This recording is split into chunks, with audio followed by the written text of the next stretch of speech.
नाज़रीन इकराम, अस्सलामु अलैकुम वरहमतुल्लाहि वबरकातुहू। जी सलाम पर आप सबका खैर मक़दम है। एक नई सुबह के साथ आपका महबूब प्रोग्राम राह नजात। मैं आपकी मेज़बान शगुफ्ता यास्मीन इस स्टूडियो प्रोग्राम की रौनक को दोबाला कर रहे हैं मारूफ मुफ़क्किर और दानिश्वर नामवर आलिम दीन जनाब मौलाना महमूद अहमद क़ासमी साहब। मिलकर इस्तक़बाल करते हैं आपके और अपने मुअज़्ज़ज़ मेहमान का। पुरतपा खैर मक़दम, खुश आमदीद मौलाना साहब। शुक्रिया। तो नाज़रीन, पूरी टीम की जानिब से भी सलाम कबूल कीजिए और आज के मौजू से जुड़ जाइए। जी हाँ, नाहक हिमायत, ये हमारा आज का मौजू गुफ्तगू है, जिस पर इंशाल्लाह थोड़ी देर में मौलाना साहब से हम तफसीली रहनुमाई लेंगे और इसके मुख्तलिफ पहलुओं पर गौर व फिक्र की कोशिश करेंगे, आप सब तक रहनुमाई पहुँचाएँगे। आगाज़ करते हैं कुरान पाक की एक बहुत ही मुक़द्दस आयत से, जिसमें अल्लाह ताला फरमाता है कि बिस्मिल्लाहिर्रहमानिर्रहीम वला यजरिमन्नकुम शनआनु कौमिन अला अल्ला तादिलू अअदिलू हुवा अक़रबु लित्तक़वा, कि ए लोगो, वो लोग जो ईमान लाए हो, किसी कौम की दुश्मनी तुम्हें इस बात पर आमादा ना करे कि तुम अदलो इंसाफ ना करो। अदलो इंसाफ करो, ये तक़वा से ज़्यादा करीब है। इसी तरह रसूल पाक सल्लल्लाहु अलैहि वसल्लम ने भी फरमाया कि मुझे हुक्म दिया गया है कि मैं तुम्हारे दरमियान अदल करूँ। उमिरतु लिअअदिला बैनकुम।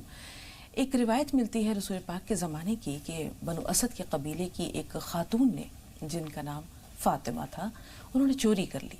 अब चोर की सज़ा हाथ काटना है। कबीले वाले बड़े ताकतवर थे, बाअसर थे। कोशिश की लोगों ने कि किसी तरह पैरवी की जाए और सज़ा में कुछ तख़फ़ीफ़ कराई जाए, और उन्होंने कासिद भी बनाया किसे, हज़रत उसामा बिन ज़ैद को। हज़रत उसामा रसूल पाक सल्लल्लाहु अलैहि वसल्लम की खिदमत में पहुँचे और कुछ सज़ा में तख़फ़ीफ़ की गुजारिश की, तो रसूल पाक सल्लल्लाहु अलैहि वसल्लम का चेहरा, आपका रुख़ अनवर गुस्से से सुर्ख हो गया और कहा, खुदा की कसम, अगर फ़ातिमा बिनते मोहम्मद भी चोरी करती तब भी मैं उसके हाथ काटने की सज़ा देता। तुमसे पहली कौमें इसीलिए बर्बाद हो गईं कि जब उनमें कोई ताकतवर शख्स कोई जुर्म करता तो पर्दापोशी की जाती, पहलुतही की जाती, सज़ा में तख़फ़ीफ़ की कोशिश की जाती, लेकिन जब कोई गरीब किसी जुर्म का मुर्तकिब होता तो उसे सख्त से सख्त सज़ा दी जाती। अपने और हमारे आज के समाज पर नज़र डालिए, आपको ये महसूस होगा कि आज बेगुनाह जो है वो जुल्म की चक्की में पिस रहा है। समाज से अदल इंसाफ मफकूद हो गया है। यही वजह है कि कानून की बालादस्ती ख़त्म होती जा रही है और हर तरफ अफरा तफरी, इंतशार, बेसुकूनी का दौर दौरा है। तो नाहक हिमायत करना ये कितना बड़ा जुर्म है, और अदल इंसाफ से पहलुतही करना ये नाहक हिमायत के लिए कितनी राहें हमवार करता है, इस पर इंशाअल्लाह मौलाना साहब से तफसीली रहनुमाई लेते हैं। जी मौलाना साहब। अस्सलामु अलैकुम वरहमतुल्लाहि वबरकातुह। अल्हम्दुलिल्लाहि वहदह वस्सलातु वस्सलामु अला मन ला नबिय्य बअदह, अम्मा बाद। नाज़रीन किराम, आक़ाए नामदार ताजदार बतहा मुहम्मद मुस्तफ़ा सल्लल्लाहु अलैहि वसल्लम का इरशाद गिरामी है कि अगर कोई शख्स किसी नाहक झगड़े की हिमायत करता है तो वो अल्लाह ताला के गुस्से और गज़ब में होता है जब तक कि वो तौबा न कर ले। ऐसे अगर कोई शख्स अल्लाह ताला के शरई क़ानून और ज़ाब्ते और सज़ा में तख़फ़ीफ़ का मुतालबा करता है तो अल्लाह ताला से मुकाबला करता है। और जो शख्स किसी मर्द या औरत पर तहमत लगाता है, बुहतान बांधता है, तो क़यामत में रदग़तुल ख़बाल के अंदर उसको क़ैद किया जाएगा। रदग़तुल ख़बाल में उसको क़ैद किया जाएगा, यहाँ तक कि वो उस तहमत से निकल जाए। और वो शख्स उस तहमत से कैसे निकलेगा, ये नबी अलैहिस्सलाम की बड़ी प्यारी सी और ख़ूबसूरत सी हदीस है और आपका इरशाद गिरामी क़द्र है। आज अपने समाज में अपने दाएँ बाएँ हम देख लें कि नाहक की हिमायत और उसकी सिफारिश और उनके साथ खड़े हो जाना, उनके लिए लड़ना मरना, ये हमारे ज़िंदगी का शेवा बन चुका है। कहीं हम जमात के लिए, कहीं जमायत के लिए, कहीं अपने रिश्तेदारों के लिए, कहीं अपनों के लिए हम नाहक खड़े हो जाते हैं और मज़लूम के साथ में खड़े होने के बजाय जालिम की तरफदारी करना शुरू कर देते हैं। और जालिम को कोई रोकने वाला नहीं होता, टोकने वाला नहीं होता, اور اس کو کوئی منع کرنے والا نہیں ہوتا. اور ہمارے سماج کی بے حسی یہ ہے کہ ہم لوگ اس مظلوم کی طرف داری کرنے کے بجائے ظالم کی طرف کھڑے ہو جاتے ہیں، اس بنیاد پر کہ وہ ہماری جمعیت کا ہے، وہ ہماری جماعت کا ہے، وہ ہماری رشتہ دار کا ہے، وہ ہماری پارٹی کا ہے، وہ ہماری فلاں کا ہے، وہ ہمارا اپنا ہے، اپنا رشتہ دار ہے. اس بنیاد پر ہم لوگوں کی حمایت کرنا شروع کر دیتے ہیں. حالانکہ حضرت عبداللہ ابن مسعود رضی اللہ تعالیٰ عنہ کی ایک حدیث ہے، ابو داؤد شریف میں وہ منقول ہے، جس میں اللہ کے رسول ارشاد فرماتے ہیں کہ ناحق کی حمایت کرنے والے کی مثال ایسی ہے جیسے کہ کوئی شخص کنویں میں گرے ہوئے اونٹ کو دم کے ذریعہ کھینچ رہا اور نکال رہا ہو. اس کا مطلب یہ ہے کہ جس طریقے سے کنویں میں گرے ہوئے اونٹ کو دم کے ذریعہ کھینچنا اور نکالنا یہ ناممکن اور مشکل کام ہے اور نہیں نکالا جا سکتا ہے، اسی طریقے سے اپنے قوم کی ناحق حمایت کرنا اور حمایت کر کے اس کو صحیح راستے پر، صحیح دشا پہ، صحیح سمت میں لانا یہ بھی ناممکن کام ہے. تو اگر قوم کی اصلاح کرنی ہے، اپنی اصلاح کرنی ہے، اپنے سماج کی اصلاح کرنی ہے تو وہاں حق کی حمایت ہونی چاہیے، ناحق کی حمایت نہیں ہونی چاہیے. قرآن کریم کے اندر ارشاد فرمایا ہے تعاونوا علی البر والتقوی ولا تعاونوا علی الاثم والعدوان. بر اور تقوی، نیکی اور تقوی پر لوگوں کی تم مدد کیا کرو، اور ایسے ہی اسم پر، عدوان پر، ظلم پر اور زیادتی پر دوسروں کی مدد نہ کیا کرو. یہ بڑی سخت بات اللہ رب العزت نے قرآن عزیز میں ارشاد فرمائی ہے. بالکل مولانا صاحب، ابھی آپ نے ردغۃ الخبال کا ذکر کیا، یہ کیا چیز ہے؟ دراصل یہ ردغۃ الخبال یہ جہنم کا ایک طبقہ ہے، اور اس طبقے کے اندر ان لوگوں کو قید کیا جائے گا، ان لوگوں کو رکھا جائے گا جو لوگ کسی مرد یا عورت پر الزام لگاتے ہیں، تہمت لگاتے ہیں، اور اس طبقے کے اندر جہنمیوں کے پیپ اور خون وغیرہ جمع کیے جائیں گے، جمع ہوں گے، اور وہی خون اور پیپ اس شخص کا جو کسی مرد یا عورت پر تہمت لگا رہا ہے اس کو وہاں پر قید کیا جائے گا. وہ اس کی غذا بنے گی. کتنی گندی جگہ، کتنی بدبودار جگہ، کتنی سڑی ہوئی جگہ ہے. آج اس دنیا کے اندر سرسری طور پر ہم جھوٹ بول جاتے ہیں، کسی پر کوئی بات کہہ جاتے ہیں اور بڑی چرب زبانی کے ساتھ، طاقت کے زور پر، قوت کے زور پر ہم اس کو دبا لے جاتے ہیں. لیکن وہ دور اور وہ وقت جو یوم الحساب اور یوم القیامہ کا دن ہوگا، جہاں نہ ٹیبل کے اوپر سے چلے گا، نہ ٹیبل کے نیچے سے چلے گا، نہ وہاں پر کوئی چرب زبانی کام آئے گی، وہاں تو اللہ تعالیٰ منہ پہ بھی مہر لگا دے گا اور پھر ان اعضاء جوارح کو قوت گواہی دے گا جس سے آپ نے کسی پر الزام لگایا تھا، تہمت لگایا تھا. یوم حشر کا نقشہ بڑا روح فرسا ہے مولانا صاحب، اور ہم چاہیں گے کہ آپ وہ نقشہ ضرور کھینچیں، تفصیل سے کھینچیں. لیکن اس سے پہلے ہم یہ ایک چھوٹی سی بات بیان کرتے چلیں کہ جب اللہ تعالیٰ نے فرشتوں کو پیدا کیا تو فرشتوں نے پوچھا کہ یا اللہ تو کس کے ساتھ ہے؟ جی. تو اللہ تعالیٰ نے فرمایا کہ میں مظلوم کے ساتھ ہوں جب تک کہ اس کا حق اسے نہ دلا دیا جائے. اب اللہ تعالیٰ اتنی بڑی بات کہہ رہا ہے کہ میں مظلوم کے ساتھ ہوں جب تک اس کا حق اسے نہ دلا دیا جائے. تو جب مظلوم کے ساتھ رب ہے تو پھر یقینی طور پر انصاف ملنا ہی ملنا ہے. کبھی ہم دیکھتے ہیں کہ دنیا میں مختلف روپ میں ملتا ہے، کبھی آخرت میں ملے گا، اور وہ انصاف جو آخرت کا ہے بہت زیادہ شدید ہے. فیض نے بڑی خوبصورت اپنی ایک نظم ہے، اس میں یہ کہا ہے کہ ہر ایک اولی الامر کو صدا دو، ہر ایک اولی الامر کو صدا دو کہ اپنی فرد عمل سنبھالے. جی. اٹھے گا جب جم میں سر فروشاں، پڑیں گے دارو رسن کے لالے، نہ ہوگا کوئی کہ جو بچا لے. جزا سزا سب یہیں پہ ہوگی، یہیں عذاب و ثواب ہوگا، یہیں سے اٹھے گا شور محشر، یہیں پہ روز حساب ہوگا. تو جب روز حساب ہوگا لوگ اپنے اپنے اعمال کو اپنی آنکھوں سے دیکھیں گے، جیسے آپ نے کہا اعضاء و جوارح گواہی دیں گے، اور میزان قائم ہوگا. کہتے ہیں کہ میزان کو تولنے کا کام حضرت جبرائیل علیہ السلام کے ذمہ ہوگا. کہیں پڑھا ہے، اب آپ صحیح بتائیں گے کہ واقعی درست ہے یا نہیں ہے، لیکن جو میزان قائم ہوگا، اور بڑی سخت آیت ہے قرآن پاک کی کہ فَمَن يَعْمَلَ مِثْقَالَ ذَرَّةٍ خَيْرًا يَرَهُ وَمَن يَعْمَلَ مِثْقَالَ ذَرَّةٍ شَرًّا يَرَهُ. بہت سخت وعید ہے اس میں کہ ذرہ برابر بھی جس نے نیکی کی ہوگی وہ پالے گا، ذرہ برابر جس نے گناہ کیا ہوگا، برائی کی ہوگی، وہ بھی اسے پالے گا.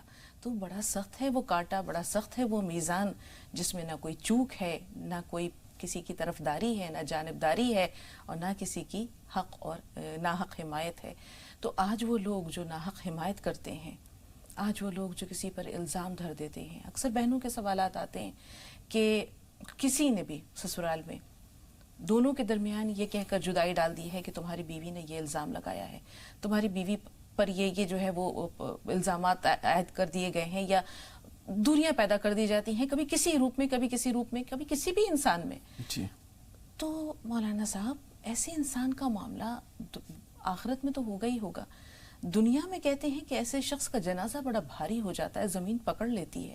یہ کتنا درست ہے؟ جس آیت کریمہ کو بھی آپ نے کوٹ کیا ہے، فَمَن يَعْمَلْ مِثْقَالَ ذَرَّةٍ خَيْرًا يَرَهُ وَمَن يَعْمَلْ مِثْقَالَ ذَرَّةٍ شَرًّا يَرَهُ. اس میں تو ایک ذرے کی بات کہی گئی ہے. ایک دوسری آیت ہے کہ اس ذرے کے جو اجزاء ہو سکتے ہیں اس کی بات کہی گئی ہے، وَإِن تَكُ مِثْقَالَ حَبَّةٍ مِّنْ خَرْدَلٍ أَتَيْنَا وَكَفَى بِنَا حَاسِبِينَ.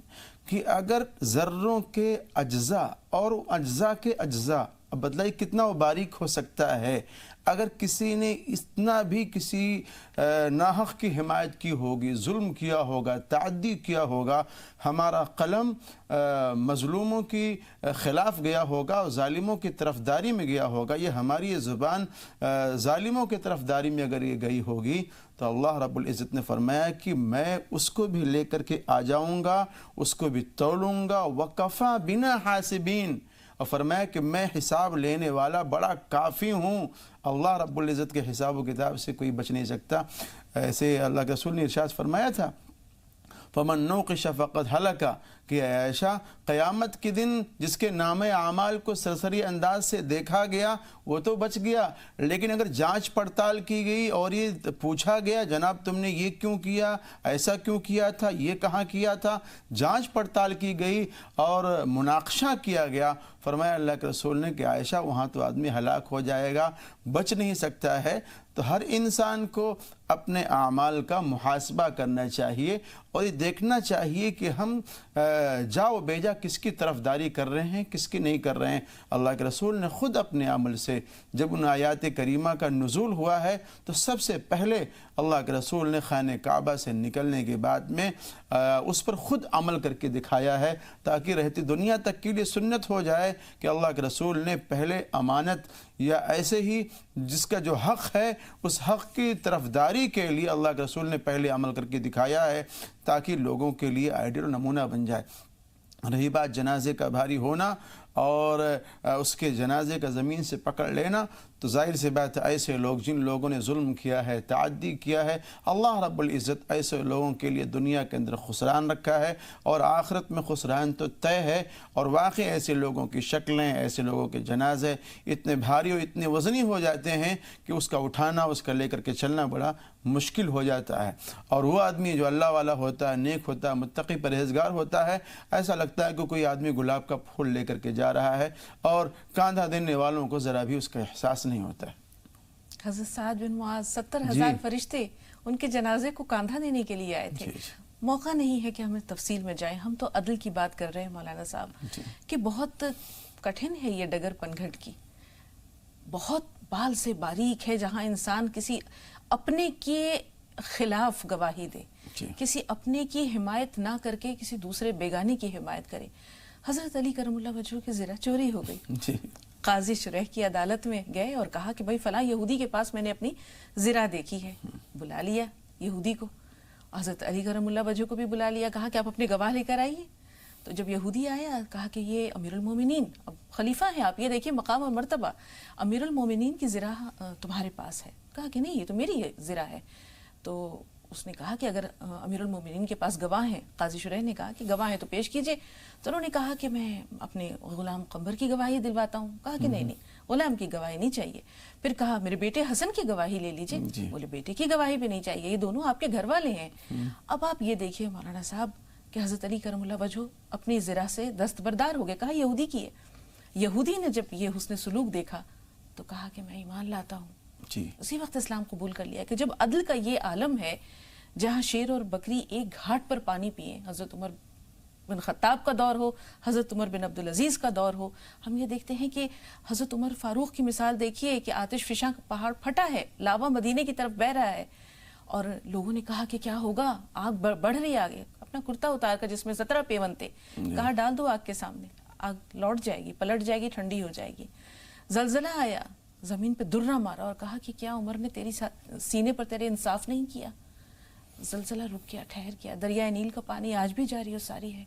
तो जब ऐसे आदिल हुक्मरान मौजूद थे, जब ऐसा अदलो इंसाफ करने वाले लोग मौजूद थे, इस ज़मीन पर भी अदलो इंसाफ कायम था, अमन सुकून था, अमन आशती थी, किसी के हुकूक की पामाली नहीं थी, लूट मार, कत्ल गारत, डाका जनी नहीं थी।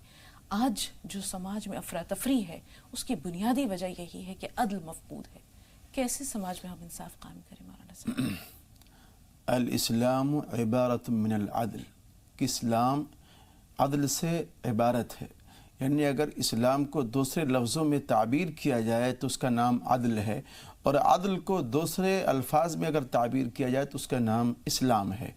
इस्लाम अदल की नुमाइंदगी कर रहा है और अदल ही इस्लाम की नुमाइंदगी कर रहा है, और इस्लाम का एक शॉर्ट मफहूम है जो अदल है। और अल्लाह रब्बुल इज़्ज़त ने कुरान शरीफ के अंदर बड़ी खूबसूरत बात फरमाई है, इन्नल्लाह यअमुरु बिल अदलि वल इहसान व इताइ दिल कुर्बा व यनहा अनिल फ़हशाइ वल मुनकरि वल बग़ी। ये बड़ी खूबसूरत आयत है जिसमें अल्लाह रब्बुल इज़्ज़त ने पूरे कुरान शरीफ का खुलासा और निचोड़ और पूरे दीन इस्लाम का खुलासा निचोड़ इसके अंदर जमा फरमा दिया है।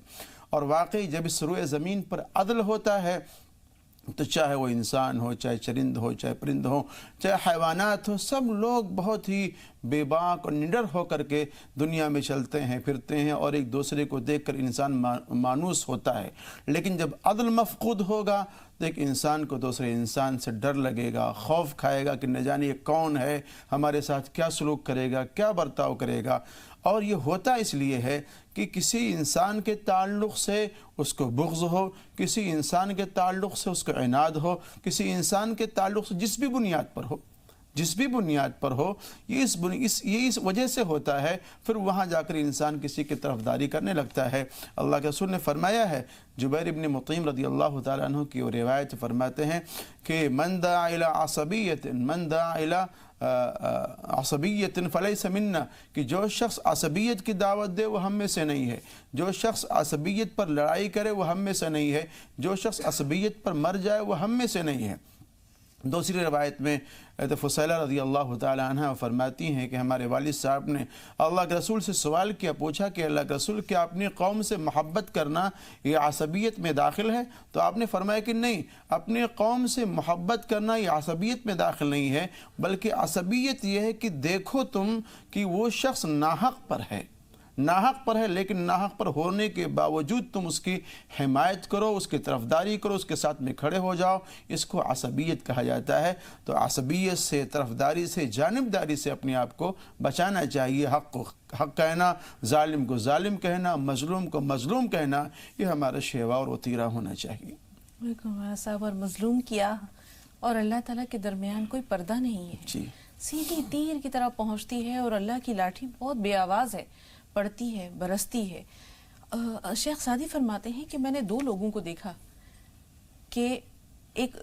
देखा जो कोई जिन्हें उनकी जज़ा हाथों हाथ मिली है। जी। एक वो शख्स जिसने सदका किया और वो नादार हो गया हो, ऐसा इंसान मुझे नज़र नहीं आया। दूसरा वो जिसने जुल्म किया हो और वो अल्लाह की पकड़ से बच गया हो। तो नाहक हिमायत अल्लाह की पकड़ को दावत देना है। ये पकड़ किस तरह आती है, मौका मिला तो ज़रूर जानेंगे, क्योंकि बड़ा सुलगता हुआ मसला है मौलाना साहब। समाज में देखिए बेशुमार इस तरह की मिसालें मौजूद हैं, किसी न किसी पर, किसी न किसी रूप में, किसी न किसी तरह कभी न कभी जुल्म होता है। तो अल्लाह की पकड़ कब आती है? असल में उसकी पकड़ के जो अंदाज है ना, वो बड़े निराले हैं। इंसान महसूस नहीं कर पाएगा और समझ भी नहीं पाएगा।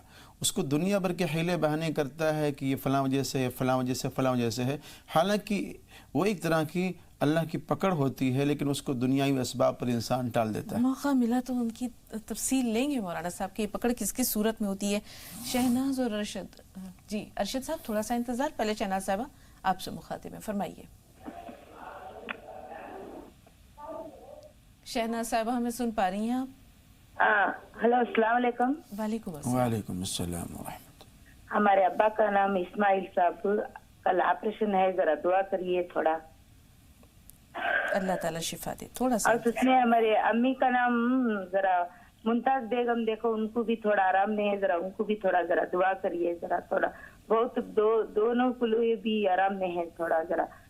अल्लाह अल्लाह शिफा दे, अल्लाह सेहत दे। थोड़ा सा इंतजार। अरशद साहब बताइए सवाल क्या है? हेलो जी सवाल बताइए। अस्सलाम वालेकुम। वालेकुम अस्सलाम। वालेकुम अस्सलाम। मौलाना साहब को भी अस्सलाम जी वालेकुम। वालेकुम अस्सलाम व रहमतुल्लाहि व बरकातुहू। मेरा नाम अर्शिया तरन्नुम है। जी मैं अच्छी कर्नाटक से बात कर रही हूँ। फरमाइए। मैं अपने शौहर के बारे में पूछना चाहती हूँ। मेरे शौहर बहुत गुस्से वाले हैं, बड़ों की अदब नहीं करते और किसी के भी सामने मुझे बुरा भला कह देते हैं। बहुत बहुत तो बहुत ज्यादा गुस्से वाले हैं मेरे शौहर। उनकी मिजाज में कुछ नरमी के लिए कुछ वजीफा हो तो बता दीजिए। शादी को कितने और साल एक- हो गए अर्शिया? अब एक सवाल है मेरा। हाँ पहले ये बता दें आपकी शादी को कितने बरस गुजर गए? अभी 5 साल चल रहा है। ठीक है जी। दूसरा सवाल। मैं अभी नौकरी के लिए एग्जाम्स के लिए मैं पढ़ाई कर रही हूँ। मेरा कोई भी एग्जाम क्लियर नहीं हो रहा गवर्नमेंट नौकरी के लिए। मैं इस हवाले से कुछ वजीफा मौलाना साहब से मांगना चाहती हूँ। ज़रूर। पहले तो दुआ खैर मौलाना साहब उन दोनों साहिबान के लिए। एक तो इनके वालिद को ऑपरेशन है, वालदा भी बीमार रहती हैं, दोनों को दुआ खैर में याद कर लें। उन दोनों साहिबान के लिए और जुमला नाजरीन के लिए और हम तमाम लोगों के लिए बारगाह खुदावंदी में मैं दुआ गो हूँ कि अल्लाह ताला हम तमाम लोगों को, हमारे नाजरीन को, मुताल्लिक़ीन व मुहिब्बीन को शिफ़ाए कामिला आजिला दाइमा मुस्तमिर्रा अता फ़रमाए और जो भी जायज़ ज़रूरियात हाजात हैं अल्लाह ताला उसको अपने बारगाह आली से पूरा फ़रमाए। आमीन सुम्मा आमीन। 5 साल हो गए, मिजाज का हाल आपके सामने है मौलाना साहब, क्या करें? मिजाज में तलव्वुन और बदलाव ये बहरहाल खुश आइंद नहीं है ज़िंदगी के लिए। और जब आदमी इस वक्त पर पहुँचे कि 5-6 साल हो चुके हों शादी को और जहाँ बच्चे भी हों और इस तरह के रिश्ते मजबूत हो रहे हों बच्चों के ज़रिया, तो वहाँ तो फिर इंसान को अपनी ज़िंदगी के अंदर और नरमी पैदा करना चाहिए और प्यार और मोहब्बत को फ़रोग़ देना चाहिए। मोहतरमा से मेरी दरख्वास्त ये है कि या वाजिदो 111 मरतबा ये किसी शीरीनी वग़ैरह में पढ़ कर के दम कर दें, या जब भी खाना वगैरह पकाएं उसमें पढ़ के दम कर दिया करें, ख़ुद भी खाएं, बच्चों को खिलाएं, शौहर को खिलाएं, तो इंशाअल्लाह अज़ीज़ थोड़ा सा आफ़ियत का मामला होगा इनके साथ में। और क़ुलना या नारु कूनी बरदम व सलामुन अला इब्राहीम 21 मरतबा पढ़ें, पानी में दम करें, अपने शौहर साहब को पीने के लिए दिया करें, तो इंशाअल्लाह जो ज़िद है और गुस्सा है उसमें कमी आएगी इंशाअल्लाह। दूसरे सवाल के लिए बहन थोड़ा सा इंतज़ार। दरभंगा चल रहे हैं जहान साहबा के पास। जी बताइए बहन, सवाल क्या है? बहन हमें सुन पा रही हैं आप? टीवी की आवाज बंद कर दीजिए, सवाल बताइए। वालेकुम अस्सलाम जी।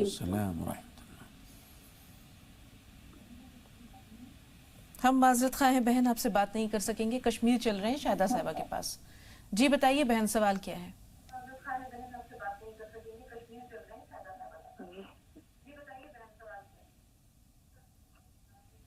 शायदा साहिबा टीवी की आवाज बंद कर दीजिए। जी जी जी जी जी हाँ, मेरा सवाल ये है आज से। हाँ, जी जी हाँ, मेरा सवाल ये है आप के बारे में पूछना था जी। और हम माजरत खा हैं, आपकी कॉल भी नहीं ले पाएंगे।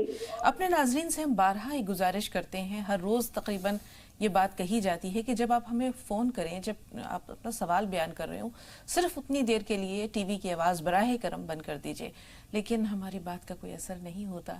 अब जब राब्ता इस सूरत में होता है कि एक ही बात बार बार कही जा रही है और सामने से उसका रद्द अमल नहीं होता, तो बड़ी तकलीफ होती है मौलाना साहब। आवाज़ की गूंज बात को पहुंचने नहीं देती। ये जो अल्लाह की पकड़ है मुख्तलिफ सूरतों में, ये किस तरह आती है? देखिए, अल्लाह रब्बुल इज़्ज़त कभी उसको बीमारियों की शक्ल में, कभी नाजायज़ मुक़दमात की शक्ल में, कभी हालात को ला कर के माली एतबार से और औलाद के एतबार से, औलाद की हिमायत ना करने के एतबार से, ये तमाम चीज़ें हैं ऐसे आपस में जो इख्तलाफात हैं, ये सारी चीज़ें ऐसी हैं जो अल्लाह ताला की पकड़ है और अल्लाह की गिरफ्त है और अल्लाह का अज़ाब है। इसलिए हमें अल्लाह के अज़ाब को दावत नहीं देना चाहिए और उससे अपने आप को बचाने की कोशिश करना चाहिए। जी, शाहिद साहब बांदा से। जी भाई, सवाल बताइए। ऐसा लगता है कि शाहिद साहब से राब्ता नहीं रहा। एक औरत का इंतकाल हो गया, गुस्ल दिया जा रहा था, जनाजा तैयार हो रहा था, تدفین کے لیے. تو وہیں پر ایک عورت جو غسل میں مدد کر رہی تھی, اس کی زبان سے یہ بات نکل گیا کہ یہ عورت تو بڑی بدکار تھی. اب اللہ تعالیٰ کی پکڑ دیکھیے کہ کس روپ میں آئی کہ اس کا ہاتھ مردہ عورت کے جسم سے چپک کر اس طرح رہ گیا کہ لاکھ کوششوں کے باوجود جدا نہیں ہوا. اب وہاں پر عجیب ماحول ہو گیا کہ اب تدفین جو ہے وہ قریب ہے, تدفین کا مرحلہ درپیش ہے, اور یہ ہاتھ جو ہے وہ جدا نہیں ہو رہا. لوگوں نے کسی بزرگ سے رابطہ کیا اور کہا کہ یہ کیفیت ہے. تو انہوں نے کہا کہ وہ عورت جس کا ہاتھ مردہ عورت کے ہاتھ سے چپک کر رہ گیا ہے اتنی سختی سے, اس نے اس پر بیجا الزام لگایا ہے, اور یہ اللہ کی پکڑ ہے. اس سے کہو کہ توبہ استغفار کرے کہ ایک بے قصور پر اس کے مرنے کے بعد اس نے تہمت لگائی ہے. تو جب تک اس عورت نے توبہ استغفار نہیں کی, اللہ تعالیٰ سے رو رو کر معافی نہیں مانگی, اس کا ہاتھ جدا نہیں ہوا. تو یہ وہ صورتیں ہیں مولانا صاحب. ہم یہ دیکھتے ہیں کہ دنیا سے جانے کے بعد بھی اللہ کی پکڑ اس روپ میں آتی ہے. پھر لوگ ڈرتے کیوں نہیں ہیں؟ ایک تو یہ ہے کہ آپ کسی پر الزام لگائیں جو دنیا کے اندر زندہ ہو, تہمت لگائیں, تو وہاں تو چانسز یہ ہیں کہ آپ اس کے پاس جائیں, اس سے اپنی غلطی کو معاف کرا لیں. لیکن جو مردہ لوگ ہیں, مردہ لوگوں کے تعلق سے یہ بات کہی گئی ہے کہ کبھی ان لوگوں کے تعلق سے عیب جوئی کی, تہمت کی, الزام کی باتیں نہیں لگانا چاہیے. اس لیے کہ پھر وہاں جا کر اپنے حق کو معاف کرانا, جو آپ نے الزام لگایا ہے, تہمت لگایا ہے, یہ بڑا مشکل اور ناممکن سا مسئلہ ہے. اس لیے کسی بھی آدمی پر تہمت لگانا, الزام لگانا, یہ بہت ہی ناپسندیدہ چیز ہے. اور جو ابھی حدیث بیان کی گئی ہے کہ ردغد الخبال کے اندر اللہ تعالیٰ اس کو قید فرمائیں گے اور آدمی وہاں سے نکل نہیں پائے گا. رابعہ بھی کولکتہ سے ہیں, لیکن آپ کریے تھوڑا سا انتظار کیونکہ آپ سے پہلے مقیم صاحب سے بات کر رہے ہیں. جی مقیم بھائی فرمائیے. مقیم بھائی ہمیں سن پا رہے ہیں؟ السلام علیکم.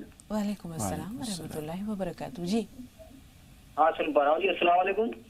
وعلیکم السلام. جی بھائی, اور وہ خیریت ہو جی؟ الحمدللہ و شکر للہ. ٹی وی کی آواز بند کر دیجئے مقیم بھائی, سوال بتائیے. ہاں جی, میں سوال یہ ہے کہ میری پھوپھی جی ہے تو اس کی طبیعت ٹھیک نہیں, اس کے لیے وہ دعا کی ضرورت ہے. بہتر. جی تھوڑا سا انتظار. جی رابعہ بھی آپ بتائیے, آپ کا سوال کیا ہے؟ جی السلام علیکم. وعلیکم السلام. کلکتہ سے ہم لوگ بول رہے ہیں کہ ہم لوگ کے گھر میں بہت پریشانی تباہی ہے. ہمیں شوہر بیمار ہے, ہم بیمار ہیں, اتنا علاج کرا رہے, ٹھیک نہیں ہو رہا. تھوڑا دعا کیجیے اللہ کے بارگاہ میں. ہلو, میں بھی سمجھاتا ہوں. ہلو جی جی ضرور بھائی فرمائیے. جی ضرور بتائیے. جی بھائی کیا کہنا چاہ رہے ہیں؟ اور بول رہے کہ ہم لوگ بھاڑے کے گھر میں رہتے ہیں. میرا اپنا گھر 5-6 سال ہو گیا, بن نہیں رہا تھا, بن کے رکا ہوا ہے. تو دعا کیجیے بن جائے, اپنے گھر میں چلے جائیں انشاءاللہ. ایک بریک لے رہے ہیں, بریک کے بعد ملتے ہیں. لیکن آپ کو یاد دلا دیں کہ پروگرام کے آخری سیگمنٹ میں انشاءاللہ پروگرام کے آخری حصے میں نیشنل میڈیکل کالج سہارنپور کے پرنسپل ڈاکٹر اسلم خان صاحب لائیو اس پروگرام کا حصہ ہوں گے. تو اگر آپ کے ذہن میں سوالات ہیں تو محفوظ رکھیے یا ہم تک پہنچاتے رہیے. انشاءاللہ ڈاکٹر صاحب سے جب ملاقات ہوگی تو باری باری ان سوالات کو بھی شامل کر لیں گے. مقدم ہے کشمیر چل رہے ہیں عابد بھائی کے پاس. جی عابد بھائی فرمائیے. عابد بھائی ہمیں سن پا رہے ہیں؟ جی میم السلام علیکم. وعلیکم السلام ورحمۃ اللہ وبرکاتہ. جی بھائی. جی میم. جی وعلیکم السلام بھائی فرمائیے. جی میم میرے آنکھوں میں تھوڑی صبح جلن ہو رہی ہے, اس لیے مولانا صاحب سے بتائیے, کوئی وجہ بتائے اچھا سا. ٹھیک ہے, آپ کی ہم روحانی جو رہنمائی ہے وہ طبی رہنمائی ہے, دونوں کر دیں گے انشاءاللہ, فرما دیں گے. تھوڑا سا انتظار. آفرین صاحب بتائیے آپ کا سوال کیا ہے؟ جی السلام علیکم. وعلیکم السلام. جی مزاج اکرامی بخیر ہیں آپ لوگوں کے؟ الحمدللہ. اور جی میری دو سوال ہیں. جی پہلا تو یہ کہ وہ کون سی دن اور کون سا تاریخ تھی جس میں حبشہ نے حضور کے چچا کا کلیجہ چبایا تھا, اور دوسرا یہ ہے کہ حضور پاک کی داڑھ جو تھی وہ کس دن شہید ہوئی تھی. یہ ایسا کہتے ہیں کہ وہ شب قدر کا دن تھا, شب برات کی. رسول پاک صلی اللہ علیہ وسلم کے دندان مبارک جو شہید ہوئے تھے. جی جی بہتر. جی مولانا صاحب. दरअसल ये दोनों वाक़यात जो हैं ये ग़ज़वे उहद के हैं। जी ग़ज़वे उहद में सैयदना अमीर हमज़ा रज़ियल्लाहु ताला अन्हु को शहीद किया गया था, फिर उनके जिगर और कलेजे वगैरह निकाले गए थे और जिसको चबाने की कोशिश की गई थी, उनके लाश का मुसला किया गया था।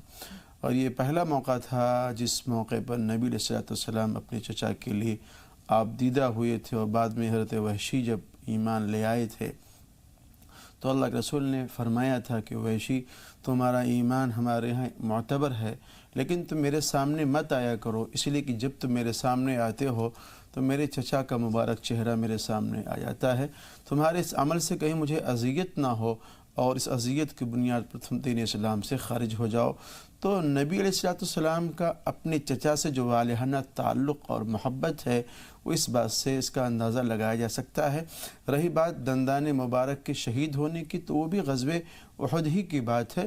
ख़ुद की कड़ियाँ आपकी पेशानी मुबारक में घुस गई थीं, आपके दांत टूटे थे, तो ये दोनों वाक़यात उसी ग़ज़वे के। जी मध्य प्रदेश से एक बहन है, जी बताइए आपका सवाल क्या है? वो बहन जो मध्य प्रदेश से बोल रही हैं, फरमाइए आपका सवाल क्या है? अस्सलाम वालेकुम। वालेकुम अस्सलाम व रहमतुल्लाहि व बरकातुहू। जी बहन। बाजी अस्सलाम वालेकुम। वालेकुम बोलना है कि अस्सलाम। हमारे लड़के की शादी हुई थी 6 महीने पहले, सवाल है हमारा। फिर क्या हुआ? शादी हुई 6 महीने पहले, फिर क्या हुआ? तो वो है ना, बहू इल्जाम लगा रही है और आ नहीं रही। क्यों इल्जाम लगा रही है? क्यों नहीं साथ रहना चाहती? बहन पहले तो टीवी की आवाज बंद कर दीजिए, फिर अपना सवाल जरा तफसील से बताइए, मसला क्या है? ऐसे कैसे मौलाना साहब किसी मसले की रहनुमाई कर सकते हैं जब बात अधूरी पहुंचे? क्या इल्जाम लगा रही है? क्यों नहीं आना चाहती? क्यों साथ नहीं रहना चाहती? हम लोग तो लाना भी चाह रहे हैं और वो दहेज भी देना चाह रहे हैं, ये सब चाह रही है, करना चाह रहे हैं, मगर वो दहेज में सब मांग रही है।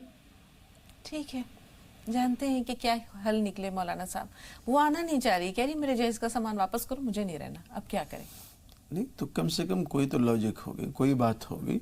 जो घर के जिम्मेदार हैं, बड़े हैं, उनको इस मामले में इकट्ठा होना चाहिए और बैठना चाहिए कि लड़की जो बात कह रही है वो क्या कह रही है, उसके क्या इल्ज़ामात हैं, फिर उन लोगों से मालूम किया जाए।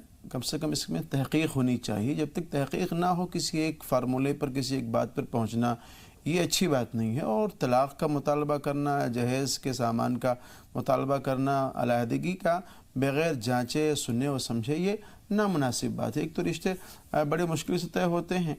अगर मुनासिब कोई बात है जहाँ निभाव की कोई शक्ल ही नहीं हो सकती है तो फिर वहाँ जुदाई एक बात है। लेकिन मैं एक दरख्वास्त करूँगा तमाम नाज़रीन किराम से कि कभी भी अगर जुदाई करवाया जाए, अगर जुदाई करवाया जाए, अलहदा किया जाए, तो वहाँ कम से कम तलाक़ बाइन की शक्ल में या एक तलाक़ की शक्ल में होना चाहिए। 3 तलाक़ की शक्ल में ना हो तो ज़्यादा बेहतर है। वजह उसकी ये है कि 3 तलाक़ की शक्ल में कोई चांस नहीं रह जाता है। एक तलाक़ की शक्ल में चांसेस हैं, इद्दत के दरमियान में रुजू करना चाहें रुजू कर सकते हैं। इद्दत गुज़र गई है, अभी निकाह किसी और से नहीं हुआ, फिर भी वहाँ शक्ल मौजूद है कि आप शौहर अव्वल से दूसरे महर पर आप निकाह कर सकती हैं और वहाँ उस निकाह के अंदर लौट कर आ सकते हैं। इस तरह के मसाइल जो बारीक हैं उसको जानना चाहिए, मालूम करना चाहिए। होता है कभी कभी के तलाक़ हो गए, बच्चे हैं और बच्चों की वजह से शौहर परेशान है, बीवी परेशान है, उनकी मोहब्बत बीच में आ रही है, तो सोचते हैं यार वो मामला गलत हुआ जो हमने फ़ैसला किया था अलहदा रहने का, अब चलो साथ में रहते हैं, कभी 2 साल के बाद, कभी 3 साल के बाद।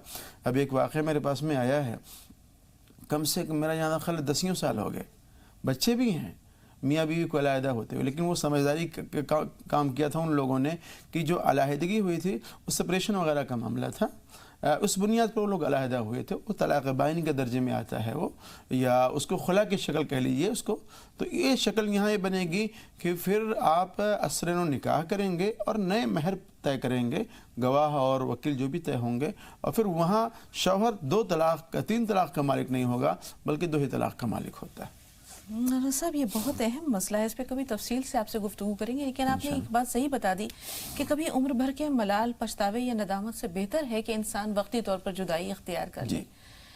कभी कभी ऐसा महसूस होता है कि क्या है जो एक शख्स हमारा नहीं हुआ जी, کیا ہے جو ایک شخص ہمارا نہیں ہوا، کارے جنوں میں کس کو خسارہ نہیں ہوا، وہ بھی میرے فراق میں رویا تمام عمر، اپنا بھی اس کے بعد گزارا نہیں ہوا، اس نے بھی پھر کسی سے محبت نہ کی کبھی، ہم سے بھی کارے عشق دوبارہ نہیں ہوا۔ بہت خوب۔ تو اس پہ انشاءاللہ کبھی آپ سے پورا ایک ایپیسوڈ اور رہنمائی لیں گے کہ بڑے نازک معاملات ہیں اور بڑے دانشمندانہ فیصلے ہونے چاہیے۔ کئی کالرز ہیں فون لائن پر۔ عاصمہ شیخ آپ سے مخاطب ہیں، سمر خان تھوڑا سا انتظار۔ جی عاصمہ بہن فرمائیے۔ ہاں، آپ دونوں کو السلام علیکم۔ وعلیکم السلام۔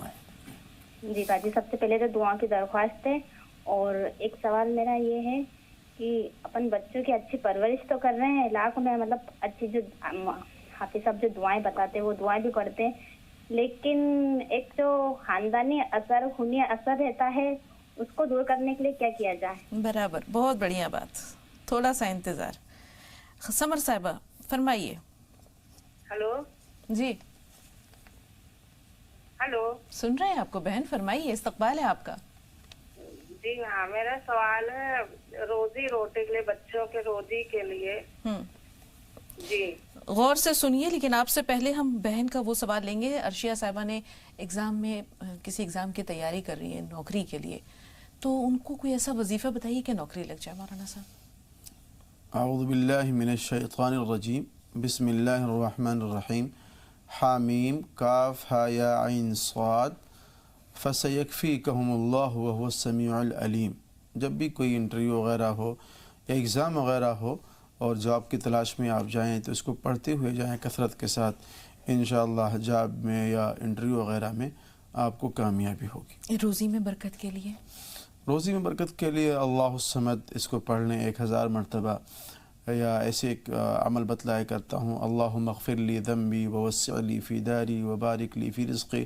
دوران وضو اس کو آپ پڑھتے رہیں، گھر میں داخل ہوں، سلام کر کے داخل ہوں، اور گھسنے کے بعد سورہ اخلاص ایک مرتبہ پڑھنا۔ یہ بہت سارے اعمال ہیں جس کے ذریعہ روزی کو اپنی طرف بلایا جا سکتا ہے۔ جی کچھ لوگوں نے دعائے خیر کی درخواست کی، جیسے پھوپھی صاحبہ جو ہیں وہ بہت زیادہ بیمار ہیں، اسی طرح رابعہ صاحبہ جو کولکتہ سے، ان کے شوہر بھی بیمار ہیں، وہ بھی بیمار رہتی ہیں، اس کے علاوہ مکان کی تعمیر کا مسئلہ ہے جو رکا ہوا ہے، ان سب کے لیے دعائے خیر بھی، اور مکان جلد تعمیر ہو جائے اس کے لیے کوئی وظیفہ؟ دیکھیے، جو لوگ بیمار ہیں سب سے پہلے تو اپنی طرف سے وہ اللہ کے راستے میں کچھ نہ کچھ صدقہ نکال دیا کریں، اور لا حول ولا قوت الا باللہ اگر اس کو آپ 100 مرتبہ پڑھ سکیں تو اس کو پڑھ لیا کریں، اس لیے کہ اس کے اندر تقریباً 99 بیماریوں کی اس کے اندر شفا موجود ہے۔ اس کو پڑھتے رہنا چاہیے، اور بہت مجرب چیز ہے، عمدہ چیز ہے، اور میں دعا گو بھی ہوں کہ اللہ تعالی ہم تمام لوگوں کو ہر آفت سے، بلا سے، پریشانی سے محفوظ رکھے، اور تمام بیماریوں سے شفا کاملہ عاجلہ دائمہ مستمرہ عطا فرمائے۔ جہاں تک رہی بات مکان کی، تو اس کے تعلق سے یا سبوح ہو، یا قدوس ہو، یا غفور ہو، یا ودود، اس کو بھی ایک تسبیح پڑھ لیا کرے تو انشاءاللہ العزیز مکان کی تعمیر میں، اس کے پائے تکمیل تک پہنچنے میں انشاءاللہ آسانی ہوگی انشاءاللہ۔ آنکھوں میں تکلیف ہے عابد بھائی کے، تو انہوں نے کوئی روحانی وظیفہ بھی دریافت کیا ہے، اور عابد بھائی سے کہیں گے کہ آپ پروگرام دیکھتے رہیں۔ کچھ ہی دیر میں انشاءاللہ ڈاکٹر اسلم خان صاحب ہمارے اس پروگرام کی رونق کو دوبارہ کریں گے، تو ان سے ہم جانیں گے کہ اگر طبی رہنمائی درکار ہے آپ کو، یا اس کا کوئی طبی مسئلہ ہے، کسی دوا کے ذریعے اس کو دور کیا جا سکتا ہے، تو وہ کیسے ہو؟ روحانی وظیفہ ہمارا کبھی کبھی ہوتا ہے، موسمی آلودگی کی وجہ سے بھی اس طرح کے مسائل ہوتے ہیں، الرجی وغیرہ ہوتی ہے، تو کسی مناسب ڈاکٹر وغیرہ سے وہ رابطہ کر لیں۔ اور میں جو ان کو وظیفہ بتلا رہا ہوں، فَكَشَفْنَا عَنْكَ غِطَاءَكَ فَبَصَرُكَ الْيَوْمَ حَدِيدٌ، یہ سورہ قاف کی غالباً آیت ہے، اس کو 3 مرتبہ پڑھیں، اور تھوڑا سا لعاب لگا لیں اپنے شہادت کی انگلیوں پر، اور اپنے پلکوں پر اس کو یوں پھیر لیں، یا اس میں دم کر لیں، اور دم کرنے کے بعد آنکھوں پہ اس کو پھیر لیں، تو انشاءاللہ العزیز عافیت ہوگی اس میں۔ جی شاہ رخ ہیں مدھیہ پردیش سے۔ جی شاہ رخ، سوال بتائیے۔ جی باجی، جی سن رہے ہیں بھائی، فرمائیے۔ باجی بولا تو لڑکی کے اپن سب حق ادا کر رہا ہوں باجی، نکاح کے جو بھی اپنے اوپر ہے۔ ہاں ذرا سوال سوال دہرائیے۔ بھائی بول رہا ہوں، لڑکی کے اپن نکاح کے جتنے بھی حق ہیں سب ادا کر رہا ہے، اور وہ مائکے میں جا کے بیٹھ جائے گا مجھے طلاق چاہیے، تو باجی اس میں لڑکا گناہ گار ہوگا کیا؟ اچھا ٹھیک ہے جی، کیا کریں مولانا صاحب؟ نہیں، دیکھیے اس میں گنہگار کی بات یہ نہیں ہے کہ لڑکا گنہگار ہوگا، اس میں دیکھنے کی بات یہ کہ وہ لڑکی منع کیوں کر رہی ہے، کیا وجہ ہے، اس کے جائز باتیں اس کی سننی پڑیں گی، اس کے حل اس کے معاملے کو تلاش کرنا پڑے گا، اور ایسا کرنا بھی نہیں چاہیے۔ اگر کوئی معقول بات ہے، جائز بات ہے، جہاں نبھاؤ والی بات نہ ہو تو ایک مسئلہ الگ ہے، لیکن یہاں کمپرومائز کی بات ہو، 19-20 کا مسئلہ ہو، تو زندگی کے اندر اس طرح کی باتیں تھوڑی بہت چلتی ہیں، اور دوستی میں انا نہیں چلتی، اور میاں بیوی بہت ہی عمدہ دوست بھی ہیں، اور ایک گاڑی کے 2 پہیے بھی ہیں، تو دوستی کے اندر انا نہیں چلتی۔ اس انا کو ختم کر کے اس دوستی کے اور زندگی کے اور جیون کے اس گاڑی کو آگے بڑھانا چاہیے۔ بالکل، اور اللہ تعالیٰ بلا وجہ طلاق لینے والی عورتوں کو پسند بھی نہیں کرتا۔ ابغض الحلال عند اللہ طلاق، یعنی حلال چیزوں میں سب سے مبغوض، سب سے ناپسندیدہ چیز طلاق ہے، اور وہ بھی جب جائز ہو کوئی معاملہ، کوئی ایسی مشکل درپیش ہو، اور جہاں بے وجہ بات ہو، چھوٹی چھوٹی باتوں پہ طلاق ہی تو خاندان کا شیرازہ بکھر جاتا ہے۔ بالکل بکھر جائے۔ کبھی انشاءاللہ اس پہ تفصیل سے بات کریں گے۔ فی الحال فلک جائسی صاحب سے مخاطب ہیں۔ جی فلک بھائی فرمائیے۔ رابطہ نہیں رہا، بہت معذرت خواہ ہیں، اگر آپ کی کال ہم تک پہنچتی ہے تو ضرور شامل کریں گے۔ فلک بھائی، بہت سارے سوالات ہم تک پہنچے مولانا صاحب، ہم آخر میں پھر ایک بار یہ جان لیں کہ کسی بھی معاملے میں جب آپ کو حکم بنا دیا جاتا ہے، منصف ثالث بنا دیا جاتا ہے، تو حمایت کا دار و مدار آپ کی سوجھ بوجھ اور ساتھ ساتھ آپ کے تقوی پر، خوف خدا پر ہوتا ہے۔ اگر خوف خدا نہیں ہے، تقوی نہیں ہے، تو پھر یہ بہت مشکل ہو جاتا ہے معاملہ۔ اس وقت انسان کیا کرے، یا انصاف ملنا کتنا مشکل ہو جاتا ہے؟ دیکھیے، اگر انصاف کا گلا گھٹے گا اور انصاف کو پائمال کیا جائے گا، اس کو برباد کیا جائے گا، تو آپ یہ سمجھ لیجئے کہ پھر اس دنیا کے اندر زندگی گزارنا یہ بڑا مشکل ہو جائے گا۔ اور اللہ رب العزت نے جو قیامت کا دن رکھا ہے، وہ دل اور دماغ بھی یہی کہتا ہے کہ قیامت ہونا چاہیے ہی، اس لیے کہ آپ دیکھ لیں بالکل یا کسی کو انصاف اس دنیا کے اندر نہیں مل سکتا۔ جو سب سے بڑا منصف ہے، جب عدل انصاف کی کرسی پر جلوہ فگاں ہوگا، تو اس وقت چاہے وہ چھوٹا ہو، چاہے بڑا ہو، چاہے مظلوم ہو، چاہے کوئی بھی ہو، چاہے امیر ہو یا غریب ہو، اس کے یہاں جو معیار ہے وہاں تو مظلومیت ہے اور ظلم ہے، اس اعتبار سے کسوٹی پہ پرکھے گا اور بلا کم و کاش تو فیصلہ کرے گا۔ معاملہ اندیکھا ہو، انجانا ہو، اور کسی کو حکم بنا دیا جائے، تو لوگ دیکھتے ہیں کہ ہم یہ دیکھتے ہیں کہ لوگ جلدی حکم بننے کے لیے یا ثالث بننے کے لیے تیار نہیں ہوتے کہ نہ جانے ہم انصاف کے تقاضوں کو پورا کر سکیں گے کہ نہیں۔ تو یہ کسی کو اگر عہدہ دیا جائے یا کسی کو وقتی طور پر منصف بنایا جائے، تو اس میں بھی اسی لیے کہا گیا یا ایھا الذین آمنوا ان جاءکم فاسق بنبأ فتبینوا، اگر کوئی خبر آتی ہے کوئی معاملے کی تو کم سے کم دونوں طرف سے اس کی تحقیق ہونی چاہیے، جانچ پڑتال ہونی چاہیے۔ جب تک آپ مطمئن نہ ہو جائیں اس تعلق سے، تب تک کوئی فیصلہ نہ لیں۔ بالکل۔ کشمیر ہمارے ساتھ ایک کالر ہیں کشمیر سے، منظور صاحب، فرمائیے بھائی کیا سوال ہے؟ ہلو، السلام علیکم۔ وعلیکم السلام۔ جی بھائی۔ میرے بیٹے کو تھائرائڈ ہے۔ جی، ہائپر یا ہائپو؟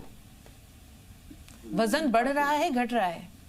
نہ گھٹ رہا ہے نہ بڑھ رہا ہے۔ اچھا، ٹھیک ہے، تھوڑی دیر میں انشاءاللہ ڈاکٹر صاحب ہوں گے، ان سے ہم جانیں گے کہ کیا کریں، کیسے اس کا کوئی حل نکلے یا کیا علاج ہے۔ سمیہ صاحبہ سے بات کر رہے ہیں۔ جی سمیہ صاحبہ فرمائیے۔ السلام علیکم۔ وعلیکم السلام۔ ہلو، ہاں سمیہ صاحبہ سن رہے ہیں آپ کو، فرمائیے۔ باجی ہمارے رشتے کی بہت پرابلم ہے، ہم نے راہم جب نے 3 بار فون بھی کیا تھا اور ہم نے بتایا کہ پورے وظیفے سے، لیکن کوئی اثر نہیں ہوا۔ مسئلہ کیا ہے؟ رشتے نہیں آ رہے یا رشتے آتے ہیں تو ٹھہر نہیں رہے؟ ہم نے نماز بھی پڑھی، نماز توبہ بھی پڑھی، بہت سے لگا اس طرح، لیکن کوئی فائدہ نہیں ہے۔ ہوگا بہن، اللہ کی ذات پہ بھروسہ رکھیے، اس کے یہاں دیر ہے، اندھیر نہیں ہے۔ کبھی کبھی اللہ تعالیٰ ہمیں اور اپنے قریب رکھنا چاہتا ہے، اس لیے آزمائش کا جو دورانیہ ہے وہ بڑھ جاتا ہے۔ اچھے رشتے کے لیے مولانا صاحب کوئی وظیفہ؟ میری درخواست یہ ہے کہ اولاً پہلے اپنے پیچھے کی جو زندگی ہے اس میں مڑ کے وہ دیکھ لیں کہ کہیں ایسا تو نہیں ہے کہ اللہ رب العزت سے کسی معاملے میں آپ نے کوئی وعدہ کیا ہو کہ میرا فلاں کام ہو جائے گا تو میں ایسا کروں گی یا کروں گا، اور آپ کا وہ کام ہو گیا ہو، پھر آپ کو بات یاد نہ آئی ہو یا بھول گئے ہوں اور آپ نے اس وعدے کو پورا نہ کیا ہو۔ اگر ایسا کچھ ہے تو تھوڑا سا آپ اس پر نادم و پشیمان بھی ہوں، اس اللہ سے کیے ہوئے وعدے کو آپ پورا کرنے کی कोशिश करें, इसलिए कि वादा करना अल्लाह से और उसका वफ़ा ना करना ये बड़ी नामुनासिब बात है। और अल्लाह रब्बुल इज़्ज़त बहुत सारी फतूहात, बहुत सारी इमदाद को, बहुत सारी बातों को अल्लाह ताला वहाँ रोक लेता है और हब्त कर लेता है। तो उस रुके हुए दरवाज़े को खोलने की ज़रूरत है, उस वादे को पूरा करके और वफ़ा करके। और दूसरी बात मैं अर्ज़ करूँगा कि सूरह वत्तीन व ज़ैतून आम के सिपारे के अंदर है, इसको 40 दिन पढ़ना है और रोज़ाना 70 मरतबा पढ़ना है, बावज़ू पढ़ना है और क़िबला रुख बैठ कर एक सुई के साथ में औज़ुबिल्लाह बिस्मिल्लाह के साथ में आप इसको 70 मरतबा रोज़ाना 41 दिन पढ़ें। इंशाअल्लाह अज़ीज़ कोई ना कोई अच्छी खबर आपको मिलेगी। जी, ये जो वादा है मौलाना साहब, इसे समझना चाहें तो ये मन्नत है? हाँ, मन्नत भी है एक तरह से ये हाँ मन्नत है। आम फहम लोगों के लिए अगर बात पहुंचाना चाहें मन्नत है, तो इसे हम मन्नत का नाम दे सकते हैं। मन्नत पूरी ना करें तो इस तरह पकड़ाती है। जी, थायराइड के लिए कोई वजीफा अगर आपके पास मौलाना साहब? अल्लाहुम्मा इन्नी अऊज़ु बिका मिनल बरसी वल जुनूनी वल जुज़ामी व सय्यिल अस्क़ाम, तमाम जुमला मुहलिक बीमारियों के लिए बहुत ही बेहतर और मुजर्रब दवा है। फजर की नमाज के बाद 3 बार और ऐसे ही मगरिब की नमाज के बाद 3 बार इसको पढ़ लिया करें। जी, 2 बहनें हैं, रज़िया साहिबा आपसे बात ज़रूर करेंगे। आपसे पहले सबीहा साहिबा हमारे साथ हैं। जी बताइए बहन, सवाल क्या है? सबीहा फर्रुखाबाद से बोल रही हैं आप, फरमाइए सवाल क्या है? हेलो जी बहन, वक्त बहुत कीमती है, जल्दी से अपना सवाल बताइए, ऐसा ना हो कि वक्त की किल्लत की मद्देनजर आपकी बात अधूरी रह जाए। काबिल लेना है हमको, ऐसा ख्वाब देखे थे हमने कि हमारे अम्मी और हमारी बहन है ना, तो आसमान से पानी गिर रहा और वो खेत में है, तो बहुत बड़ा ऐसा गिर रहा था पानी, उनके सर पे गिर रहा था और वो बहुत ठंडा था। पानी साफ था? अरे पानी साफ था, आसमान से पानी गिर रहा था उनके सर पे। ठीक है, खेत में खड़े थे। जी बेहतर। रज़िया साहिबा आप बताइए आपका सवाल क्या है? जी अस्सलाम वालेकुम दोनों लोग को। वालेकुम अस्सलाम। जी आज हमने ख्वाब देखा है 4 से 5 के बीच भोर में कि मेरे बेटा हुआ है और फिर उसके बाद मेरी आँख खुल गई। जी, बच्चे हैं आपके? बच्चे हैं मेरे 2 बेटे हैं और तीसरा जो हुआ था दूसरे दिन इंतकाल फरमा गया। जी, क्या ताबीर कहती है मौलाना साहब? और दूसरा सवाल ये है कि डॉक्टर मजाज साहब आएंगे तो मेरा फोन तो लगता नहीं, पता नहीं कैसे लग गया, शुक्रिया है अल्लाह का शुक्र। उनसे पूछिएगा मुझे 10 से 12 साल से दमा है, उसके लिए मैं क्या करूँ? ठीक है, बेहतर। जी, क्या करें मौलाना साहब? इंशाअल्लाह अज़ीज़ जो इनके भी औलादे होंगे ये इंशाअल्लाह इनके लिए मुमिद्दु मुआविन होंगे इनके लिए, और अल्लाह करे कि सारी औलादें ही अपने वालिदैन के लिए मुमिद्दु मुआविन हो और उनके लिए आँखों का तारा बने। तो इस ख्वाब के अंदर इंशाअल्लाह अज़ीज़ इस तरफ इशारा है। आसमान से पानी बरस रहा है, पानी का देखना अच्छी बात है, और ख़ासतौर से साफ़ पानी हो और पानी गिर रहा हो तो मुमकिन है कि अल्लाह ताला उनकी तरफ कुछ रोज़ी वग़ैरह की बहुतात उनके ऊपर शुरू कर दे। दुआ करें उसके लिए भी। जी, दमे के लिए कोई रूहानी वजीफ़ा मौलाना साहब? अल्लाहुम्मा इन्नी अऊज़ु बिका मिनल बरसी वल जुनूनी वल जुज़ामी व सय्यिल अस्क़ाम, इसको सुबह शाम 3 बार पढ़ें, इंशाअल्लाह अज़ीज़ फ़ायदा होगा। जी, इस दौरान के कुछ और कॉल्स हम तक पहुँचे मौलाना साहब, एक बार फिर अपने मौजू के जानिब आते हैं कि कितना मुश्किल है ये काम, किसी को सालिस बनाने के लिए किन चीज़ों को मद्देनज़र रखना चाहिए? ख़ास तौर से जो फैमिली मैटर हैं, अगर फैमिली मैटर का मसला हो तो कुरान शरीफ ने जो बात कही है कि वहाँ घर वाला कोई हकम हो जो आप दोनों का अजीज़ हो, करीब हो। और रही बात दुनियावी एतबार से, समाजी कोई मसला ऐसा है जिसमें इल्म की ज़रूरत है, मालूमात की ज़रूरत है, कानून की ज़रूरत है, तो उसमें ऐसा आदमी हो जो पढ़ा लिखा हो, दानिश्वर हो, समझदार हो, जो दीन को, दुनिया के मामलात को अच्छी तरह समझता है और आप जानते हैं कि वाकई गैर जानिबदार आदमी है, ऐसे आदमी को सालिस बनाए और हकम बनाए और फिर वहाँ से अपना फ़ैसला ले। जी, नगमा से भी बात करेंगे, थोड़ा सा इंतज़ार। आपसे पहले ज़हीरुद्दीन साहब हैं, फरमाइए ज़हीर भाई सवाल क्या है? ज़हीर भाई हमें सुन पा रहे हैं? हेलो जी भाई फरमाइए। हेलो जी सुन रहे हैं। मैं दुनिया से बोल रहा हूँ, महाराष्ट्र से। हेलो जी जी, सवाल क्या है भाई? हजरत बहन अस्सलाम वालेकुम। वालेकुम अस्सलाम व रहमतुल्लाहि व बरकातुहू। मेरा मसला ये है कि हमारे करीबी है तो उनको रोजाना शाम से मगरिब तक के बहुत तेज बुखार चढ़ जाता है और काफी सर के अंदर दर्द होता है, ये रोजाना का मामूल है। जी। और दूसरा मसला ये कि हमारे वालिद मरहूम का एक मकान था, हाँ। तो उसके अंदर इस टाइम में हमारे वालिदा का एक कमरा है।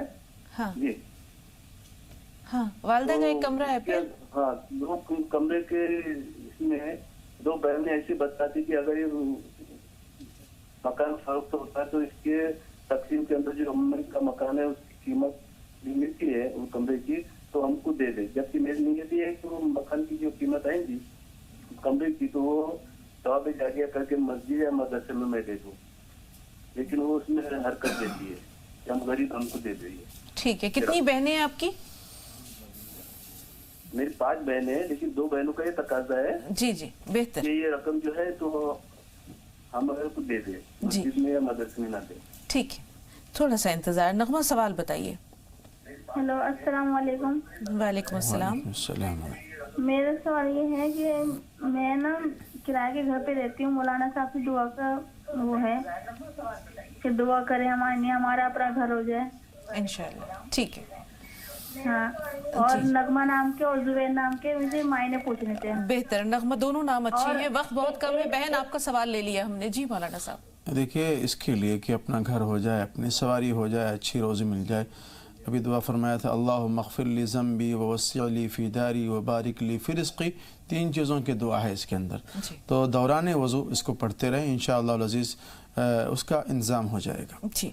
ज़हीर साहब का सवाल है, एक तो बुखार से मुतअल्लिक़ है, सर शाम बुखार चढ़ जाता है, उसके लिए कोई वजीफ़ा, और वो जो कमरा है जिसमें 2 बहनें तकाजा कर रही हैं और इनका जो जज्बा है कि उसको सदक़ा जारिया के तौर पे दे दिया जाए। जो बीमार शख्स है वो इस दरमियान में जब उसको बुखार आए, ला इलाहा इल्ला अंत सुब्हानक इन्नी कुन्तु मिनज़ ज़ालिमीन, इसको 40 मरतबा पढ़ ले। और जो घर के ज़िम्मेदार हैं क़ुलना या नारु कूनी बरदन व सलामन अला इब्राहीम, इसको 21 मरतबा पढ़कर पानी में दम करें, उसको दे दें, तो इंशाअल्लाह उनको इफ़ाक़ा होगा। रही बात उस कमरे की जिस कमरे के बारे में तनाज़ा है और माँ का है, तो चूँकि वरसा का उसके अंदर हक़ है, इसलिए कोई आदमी चाहे कि उसको फ़रोख्त करके उसका पैसा एक आदमी को 2 आदमी को दे दे तो नामुनासिब बात है। तो उसका तरीक़ा यही होगा कि उस मकान को, इस जगह को फ़रोख्त करें और जिसका जितना जो हिस्सा बनता है उसको उतना हिस्सा दे दें, और फिर वो चाहे तो अल्लाह के रास्ते में ख़र्च कर दें, मस्जिद में दे दें, मदरसे में दे दें। बहुत शुक्रिया, बहुत शुक्रिया मौलाना साहब। वक्त की कमी के बावजूद आपने तमाम सवालात के जवाब या रहनुमाई नाज़रीन तक पहुँचा दी। नगमा साहिबा माज़रत ख़्वाह हैं कि आपकी जो आपका तीसरा सवाल हम नहीं ले सके, अगर सवाल लेते तो फिर रहनुमाई ना मिल पाती आपको। बहरहाल बहुत बहुत शुक्रिया प्रोग्राम देखने के लिए, और मौलाना साहब ख़ास तौर पर आपका शुक्रिया तशरीफ़ आवरी के लिए। तो इंशाअल्लाह कल भी आपसे मुलाकात होगी। नाज़रीन,